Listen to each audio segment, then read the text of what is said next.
Padangusthasana, grounding your feet, mountain pose, left hand comes to hip, right fingers grab the right big toe, and then pull up.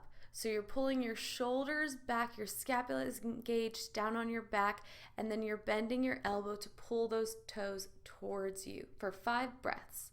And then opening up slowly out to the right, our left hand comes out.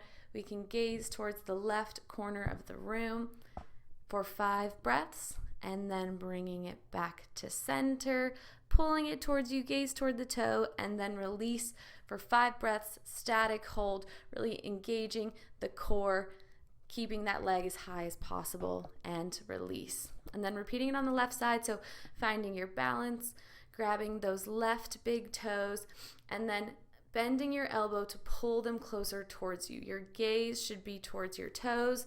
Both legs should be straight. If you can't do this, if you can't grab your toes, you can always use a strap.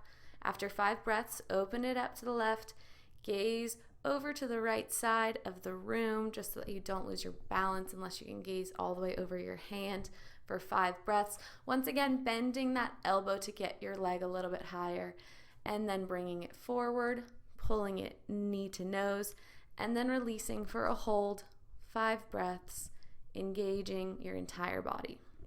Now, for the supine series, I do recommend using a strap, starting here if you've never done it before, and placing the strap on the pad of your foot, okay?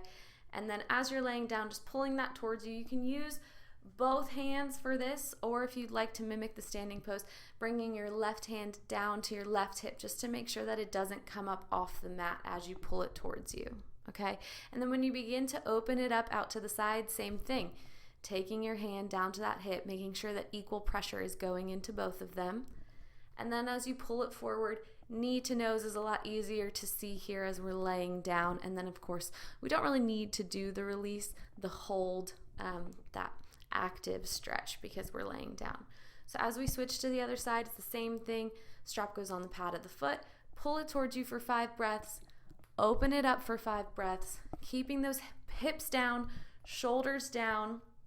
Now, what's nice about the supine Padangusthasana series is that after you open it up out to the side, you can always cross through center and twist, right? So this twist is great for your spine, just kind of rejuvenates everything. This technically isn't in the Padangusthasana series, but you can always add that in as you're doing it supine.